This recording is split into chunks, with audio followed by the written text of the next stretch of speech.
एक गांव के एक चौराहे के दो कोनों पर दो बहनें अपनी ससुराल में रह रही थी। लेकिन दोनों में से बड़ी बहन गरीब थी और छोटी बहन अमीर थी। अमीर बहन को अपनी अमीरी का बहुत घमंड था, तो वहीं गरीब बहन गरीबी में भी बहुत खुशी से रह रही थी। ये देखो गाइस, मेरा घर कितना बड़ा है और मैं इतने बड़े घर में अकेली रहती हूँ। साथ में मेरा पति भी रहता है। इसलिए कहते हैं शादी हमेशा अमीर घर में ही करो, ना कि गरीब घर में, वरना आपकी बहुत सी ख्वाहिश है बिना पूरी हुई ही रह जाती है। इस वीडियो को तो मैं सोशल मीडिया पर अपलोड करूंगी। देखो ध्रुव, कैसे लग रहे हैं हम दोनों? तुम्हें मैंने कितनी बार समझाया है, जब मैं कोई काम कर रहा हूँ तो मेरे पास मत आया करो। जाओ अब चले जाओ यहाँ से, मुझे काम करने दो। ये लीजिए, आप सभी खाना खा लीजिए।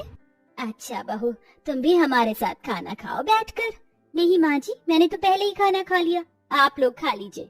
थोड़ा सा खाना बच गया है मेरा, इसे गाय को दे देना। और मेरा भी बच गया है। भाभी, थोड़ा खाना मेरा भी बचा है। सबको पता है कि मैंने खाना सभी के लिए डाल दिया, लेकिन अपने लिए बचाया ही नहीं, इसलिए सबने मेरे लिए थोड़ा थोड़ा खाना बचा दिया। कितना अच्छा है मेरा परिवार।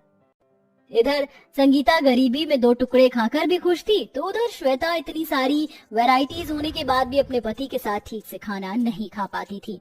नवरात्रि आने वाली होती है। नवरात्रि के चलते पूरे बाजार में दुर्गा माता का प्रसाद और उनकी तस्वीर टंगी होती है। अरे हाँ, मैं तो भूल ही गई थी कि नवरात्रि आने वाली है। मैं भी नवरात्रों के 9 व्रत रखूंगी और दुर्गा माता से दुआ करूंगी कि वह हमारे घर की सुख शांति को इसी तरह बनाए रखे। मैं तो अपने घर पर बहुत बड़ी मूर्ति लेकर आऊंगी दुर्गा माता की, और फिर उनके लिए नई नई ज्वेलरीज भी। इतनी बड़ी मूर्ति और उन्हें अच्छी ज्वेलरी पहनाकर दुर्गा माता मुझसे बहुत खुश होंगी। आखिर मैं इतना पैसा जो खर्चा करूंगी।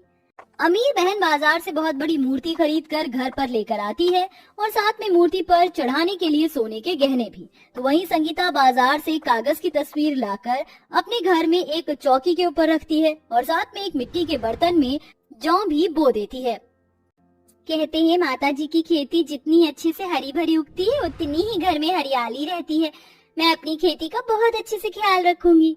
देखो, नवरात्रि चल रही है और हम पार्टी में कुछ भी नॉनवेज या लहसुन प्याज का नहीं खा सकते, लेकिन माता रानी को चढ़ाने वाला प्रसाद हम प्रसाद में यूज कर सकते हैं और उसे खा भी सकते हैं। आज हम मूवी देखेंगे एक साथ।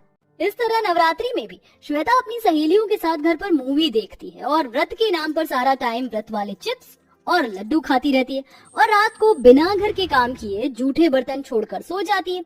वहीं दूसरी तरफ गरीब बहन रात को ही सारे काम करके सोती है।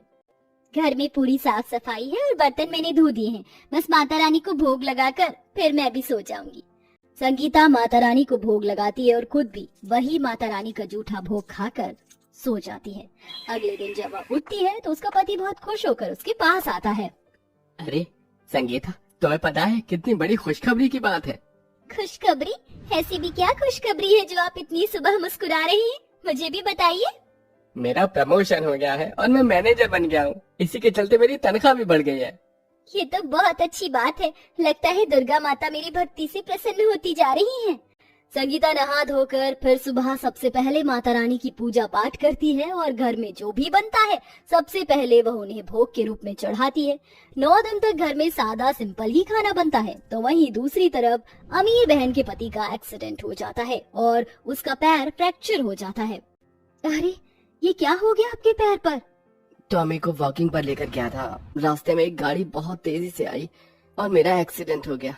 थोड़ा सा पैर पर फ्रैक्चर हो गया है। ये तो बहुत बुरा हुआ। श्वेता को अपने पति की हालत देखकर बहुत बुरा लगता है। अब उसका पति सही से चल फिर भी नहीं पा रहा था, उसे एक सहारे की जरूरत थी। ऐसे ही नवरात्रि जैसे जैसे बढ़ती है, श्वेता के घर में परेशानियां आती हैं, तो वहीं संगीता के घर में बहुत सारी खुशियां। घर में सब लोग बहुत खुश होते हैं, तो वहीं श्वेता के घर में इतनी परेशानियां आ चुकी थी कि वो बहुत ज्यादा परेशान हो चुकी थी और वह किसी भी तरह दुर्गा माता की पूजा अच्छे से करना चाहती थी। श्वेता इसी तरह बहुत पैसे लगाती है और रोजाना माता रानी का बड़ा जागरण करवाना शुरू कर देती है।